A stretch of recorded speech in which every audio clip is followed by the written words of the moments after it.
This is the global burden of disease, the second iteration. The first one was in 1990. As you can see that the age standardized rate for cirrhosis that has been declining both for men as well as for women.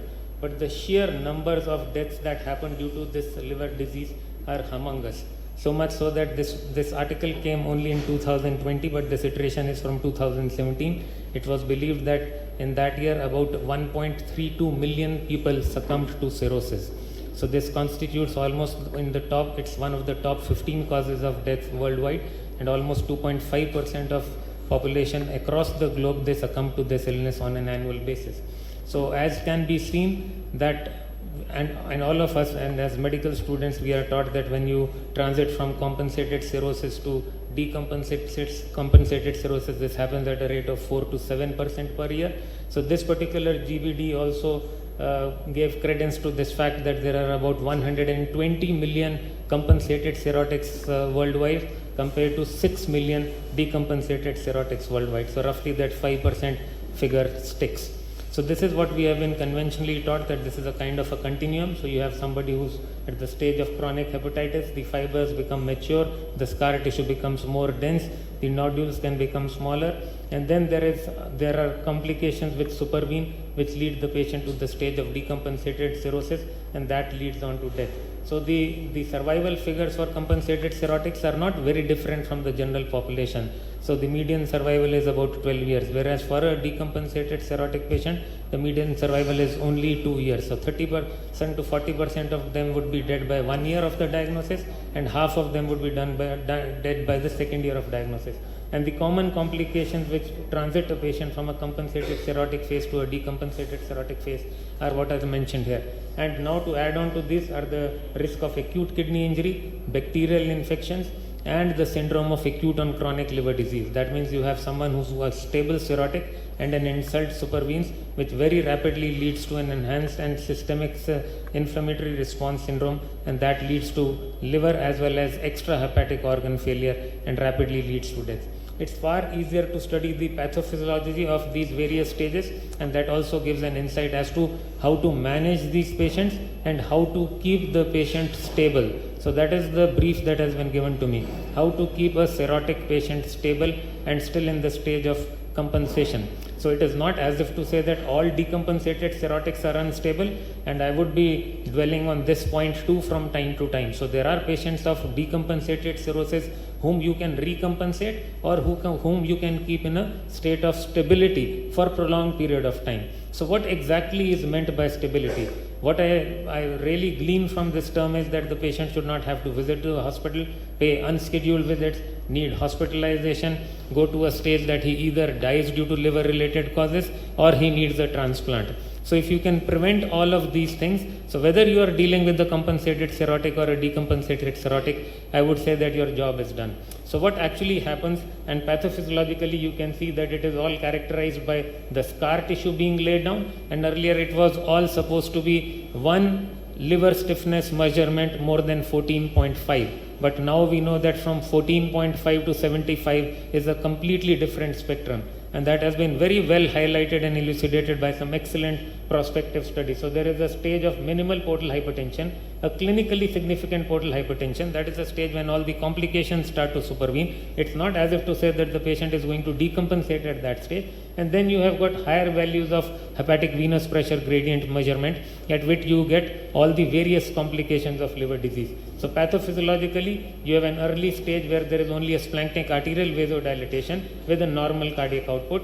As this vasodilatation increases, it's compensated by an increased cardiac output, cardiac index. Then there is such a surge in this SAV that the cardiac output can no longer compensate for that. And then you start to get the various complications of the hemodynamic compromise in a patient with cirrhosis, which obviously tips the balance and makes this patient unstable.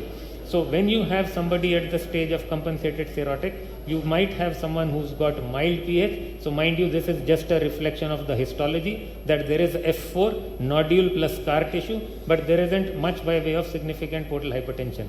The clinically significant portal hypertension happens at a stage of HVPG of greater than equal to 10, and that is around the stage when the varices form between 8 to 10 and they start to bleed at an HVPG value of more than 12. then as the patient goes into the stage of decompensation, it's actually triggered by a failure of the compensating mechanisms in the physiology of this syndrome. And then late decompensation obviously is an unstable patient who needs to visit the hospital from time to time. So as you might be seeing that the IT disease in the first instance is actually very meaningful in the early stages of liver dysfunction. Once the patient has gone to a stage of an advanced decompensation, then really the etiologic agents do not matter. It's not as if to say that you should not address them or you should not treat them, but they become less important. So you could either have the complications of cirrhosis either due to portal hypertension or liver insufficiency. Purely a coagulopathic and jaundice are a reflection, or cholestasis are a reflection of hepatic cell dysfunction, whereas portal hypertension is reflected purely in varicose hemorrhage and a mix of both liver insufficiency and portal hypertension in ascites and encephalopathy. So this is a very, very simplistic classification to define the various syndromes. So this was the most recent DMECO's time course of a cirrhotic. We are all aware of the DMECO classification. So you have various stages of liver disease. This stage 6 was added in the latest classification. So like I have alluded to earlier, so till the stage of 2 you have the compensated cirrhosis. So you have a clinically significant portal hypertension as defined by an HVPG value of greater than equal to 10. But any of these can transit to the state of acute and chronic liver failure or directly go to a stage of late decompensation, whereas these are the standard decompensation mechanisms which affect a cirrhotic patient. But mind you, there can be competing diagnosis. So it is not as if to say that somebody should have only ascites. So somebody can have an SBP, develop septic shock and die because of that. Somebody could have an HCC at a much earlier stage of diagnosis and die due to that. So this particular aspect, it's very simplistic and good to understand, but this does not include the competing risk analysis. This cartoon is extremely important. It defines the various percentages in the first year of diagnosis of death. So this is very relevant for the fellows in training. So please remember, bleeding is not as important as someone who also has got ascites. And these three syndromes can happen at any time in the time course of a cirrhotic and tip the balance and make him unstable. So what are the various ways in keeping a patient who has got cirrhosis stable? So these could be something that delay or abrogates either death, repeated hospitalizations, repeated visits to the hospital, or liver transplantation. So continue to use antivirals. Treat definitively the chronic cholestatic liver diseases. Immunosuppression in autoimmune chronic liver disease. Again, there is a caveat. If you find that your patient is not doing well, then again there is a reason to start tweaking or tapering your immunosuppression as you prepare this patient for the next stage, which is liver transplantation. This is again a work in progress, because we really, even though there is a kind of a cauldron of therapies available, but still nothing that can be given as a standard. You can keep your patient stable just with interventions also. So stability does not merely mean giving the patient pill therapy. At times you might need interventions and keep the patient stable for a prolonged period of time. For example, someone who's got diuretic refractory ascites, use tips sooner than later, and I'll talk about the key studies. If somebody has got good liver function, start suspecting that there might be an isolated shunt producing recurrent hepatic encephalopathy, get a good MRV done, and just this shunt occlusion can make this patient very stable. And then of course we know the menace of HCC, which can happen at any stage. So nowadays there is a kind of a guidance that even patients with lesser stages of fibrosis, even those with F3 fibrosis in the context of hepatitis C, even though they might be aviremic, and in the context of NASH fibrosis, they can develop HCC. So the number of non-cirrhotic HCCs is on the rise, and this is a huge challenge for the hepatology community. Now I would broadly like to define the interventions as liver directed and non-liver directed. I am sure liver directed is something which most of you know, but we'll just try to recapitulate some key concepts. So this is a study which came from University of Halle in Germany, and again a long follow-up study which showed that it is not as if to say that the compensated patients cannot die. The compensated patients do die, but the percentage is very small compared to the decompensated. It is just about 5% per year. So this study with long follow-up suggested that the most important determinant in a compensated cirrhotic to say that the patient is going to the other side is the HVPG. So that clinically significant portal hypertension concept came from this study. Greater than equal to 10 vis-a-vis less than 10. So that is what tips the balance when it comes to cumulative survival. No such HVPG value was found for the decompensated cirrhotic patients. Extremely important to remember that once you develop decompensation, then the HVPG value, it loses its discriminant power, and then you have to depend on scores like the MELD score. So HVPG is no longer relevant once somebody has got decompensation. Also, like I mentioned a little while ago, someone who's got only varicose hemorrhage and no ascites is again a decompensation event, but he is going to do much better than someone who's got ascites with or without varicose hemorrhage. So for the first time, and I often used to wonder when I was in the med school that why all the therapies are only mentioned about the varicose hemorrhage and nobody talks about ascites, because that group of patient is far more difficult to handle. And this is how the non-specific beta blockers act. They are the mainstay of treatment for this compensated group. We are all aware about propranolol, nadolol, and the most recently introduced drug, which is also the flavor of the many publications in recent times. Now, how do we say that NSBDs act? So they act by decreasing the heart rate. They act by decreasing so there is an unopposed beta alpha adrenergic agonist action in the peripheral circulation. So you have the endothelium, so that you have got an unopposed alpha adrenergic action which produces vasoconstriction, which leads to or which ameliorates the splanchnic arterial vasoconstriction. Very simple. But now you bring onto board a drug called carvedilol. So how does carvedilol act? So it's a non-selective beta blocker with alpha-1 anti-adrenergic action. So you are giving propranolol because it can produce anti-alpha adrenergic action, and you are using carvedilol because it is an anti-alpha-1 antagonist. So please think about it. And what do we say? That it reduces the intrahepatic tone or intrahepatic vascular resistance. So is there a systematic study to tell us that there are a lot of alpha-1 adrenergic receptors in the liver? The answer is a sad no. So carvedilol is again one of the bubbles which is waiting to burst. My good friend Charles is in the audience and he keeps commenting on this statement of mine. I will come to the second bubble which is very close to his heart too. So this is the real indications for cirrhotic portal hypertension. Non-selective beta blockers, high grade of evidence and to be recommended in patients for the first bleed, primary prophylaxis and varicose rebleeding. So more and more we are going away from the invasive procedures. So I can know that blockers would also work in ascites, which is something that we were never taught in med school. It was and only bleeding. So this was the Predesky study where an acute response to an IV beta blocker was used to define the chronic response. Those patients who had an acute response were continued on propranolol. Those who did not have an acute response were given the carvedilol. So 67 patients out of the 100 who received beta blocker.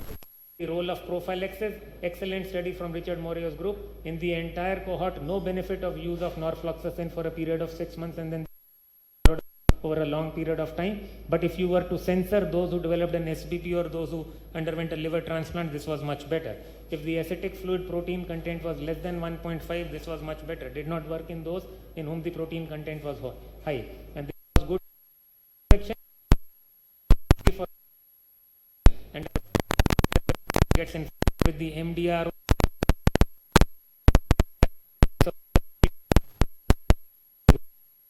Rifaximin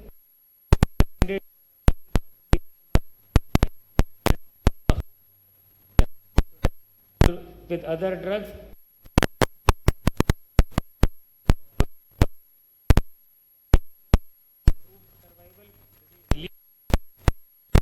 can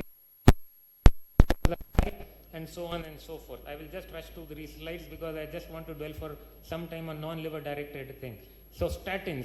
So these are the drugs which are now being repurposed. So this was an excellent study which showed that if you had no statin in spite of indication, you did the worst.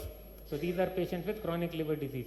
And whereas if you had no indication for the entire cohort, so those with advanced chronic liver disease as defined by an LSM of more than 10 versus all the non-advanced chronic liver disease. Whereas this group did the best. So if you are somebody who's having LSM of less than 10 and you start them on statins, you really prolong their survival. So this is something that we can easily do, and we liver physicians should not be afraid of that. Lipophilic statins are much better. Simvastatin is a case in point. Hydrophilic statins have not been shown to be of that much use. Aspirin, again something that we do not do. So liver related mortality as well as cumulative incidence, both from Swedish registry and in the Taiwan National Insurance database of patients on CHB. Mind you, only 16% of patients were on NUCs, but the presence of aspirin could really turn the tables for the occurrence of HCC in this cohort of patients. Single study, excellent study, again gives credence to the concept of parenchymal extinction, which we all talk of. So whether it is the occurrence of portal vein thrombosis, which did not occur in the enoxaparin group. So enoxaparin was administered only for 48 weeks. Till 96 weeks you see not even a single patient of PVT, or probability of decompensation, or prolonging survival. In all these three parameters, the patients who were treated with enoxaparin, they did much better. Single center, two important messages: decompensated cirrhotics with diabetes. So transplant-free survival, cumulative incidence of decompensation and cumulative incidence of HCC. Much better, you are using metformin in a dose of 1 gram per day. But mind you, this is only the NASH cirrhotics with diabetes.